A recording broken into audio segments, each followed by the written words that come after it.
Considerações, Caio, por favor.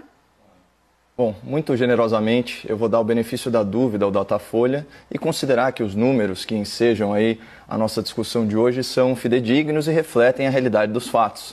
Afinal, é impossível ignorar os erros grosseiros dos levantamentos de intenção de voto nas eleições de 2018.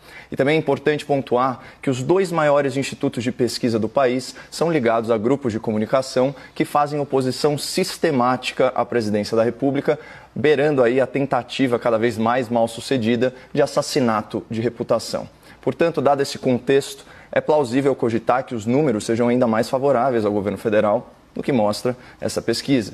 Mas, por amor ao debate, vamos supor que o Datafolha acertou dessa vez.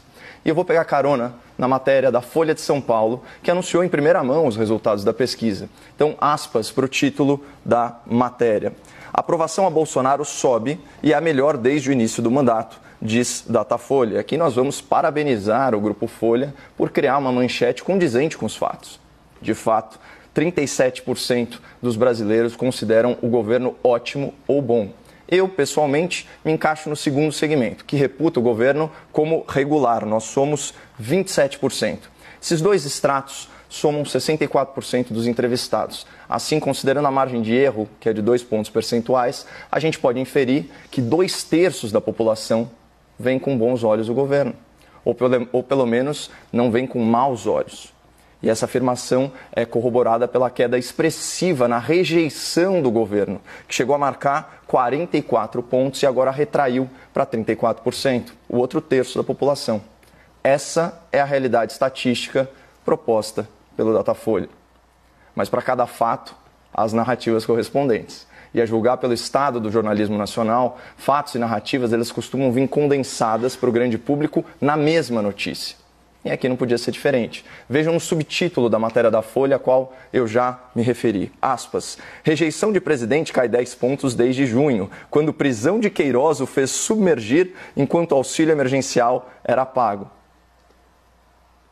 Essa é a síntese da narrativa que a imprensa militante, a elite política e os interessados de plantão vão tentar emplacar.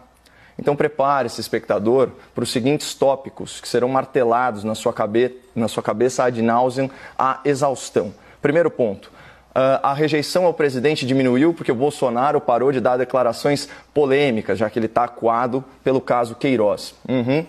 Um processo que não atinge o cargo da presidência da República, que goza de imunidade penal temporária, que não implica o presidente pessoalmente e cujo episódio mais problemático são pagamentos aí à sua esposa diferidos ao longo de 8 anos, na monta de R$ 750 mensais.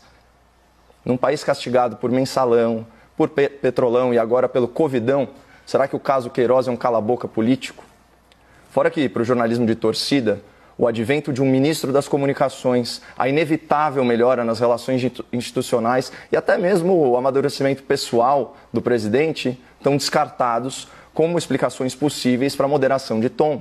É a síndrome da pior interpretação possível que contamina as redações pelo Brasil.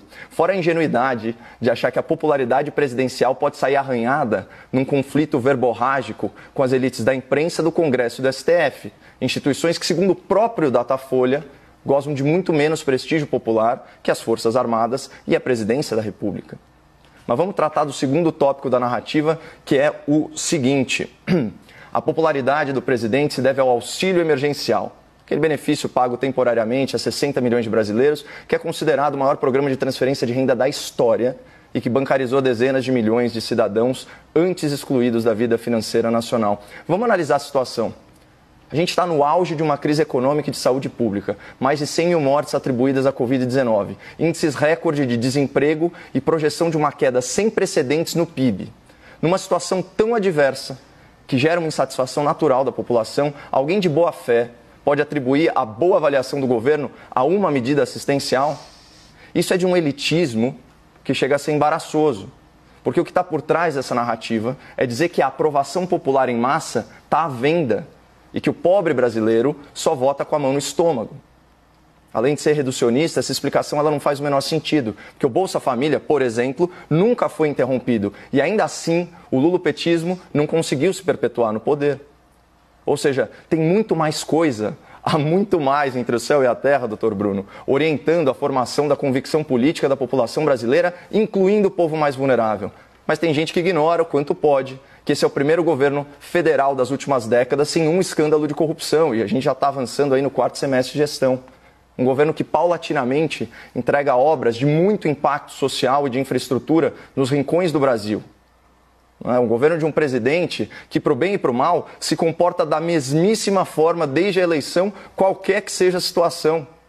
Então, concluindo, todo esse capital político do presidente foi diagnosticado agora, tardiamente, pelo Datafolha, ele não se deve a questões pontuais e isoladas. Na verdade, a explicação mais plausível é de natureza psicológica.